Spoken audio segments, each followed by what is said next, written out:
નડિયાદ શહેરમાં વરસાદ વરસ્યો છે। બપોર બાદ નડિયાદમાં વરસાદ વરસ્યો। દિવસ દરમિયાન ઉકળાટ બાદ વરસાદનું આગમન થયું છે। Railway station, bus station, mill road સહિતના વિસ્તારમાં વરસાદ વરસ્યો છે। દ્રશ્યો તમારા સ્ક્રીન ઉપર નડિયાદમાં કે જ્યાં અનેક એવા વિસ્તારો જ્યાં બપોર બાદ વરસાદનું આગમન થયું। Railway station, bus station, mill road સહિતના વિસ્તારો છે જ્યાં વરસાદ વરસ્યો છે।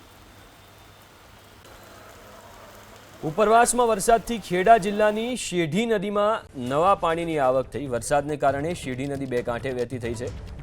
ડાકોર વણોતીને જોડતો ડાયવર્ઝન પાણીમાં ગરકાવ થયો। ડોન બોસ્કો સ્કૂલ ડાકોરથી વણોતીનો રસ્તો બંધ। જો વરસાદની વાત કરીએ તો હાલ જે વરસાદ છે તે ધોધમાર વરસી રહ્યો છે। કહી શકાય કે વહેલી સવાર મોડી રાત્રે જે વરસાદ વરસ્યો ને વહેલી સવારે જે બંધ થયો ત્યારબાદ આખો દિવસ ઉકળાટ ભર્યું વાતાવરણ હતું, પરંતુ અત્યારે જે રીતનો ધોધમાર વરસાદ વરસી રહ્યો છે એટલે ચોક્કસથી વાતાવરણમાં ઠંડક પ્રસરી છે। ગઈકાલ સુધી જે ખેડૂતો છે તે આવા જ વરસાદની રાહ જોઈ રહ્યા હતા અને આ વરસાદ જે વરસ્યો છે અમૃતનો વરસાદ કહી શકાય ચોક્કસથી, પરંતુ આ જે વરસાદ છે એ તંત્રની પોલ પણ ખોલશે, કારણ કે જે રીતનો અત્યારે વરસાદ વરસી રહ્યો છે એટલે ચોક્કસથી જે નીચાણવાળા વિસ્તારો છે કે જ્યાં પ્રી મોન્સૂનની કામગીરી નથી થઈ એવા તમામ એરિયામાં આ વરસાદ છે તે પાણી ભરશે, એટલે પ્રી મોન્સૂનની કામગીરીની પણ પોલ ખોલશે। હાલ તો જે રીતનો વરસાદ વરસી રહ્યો છે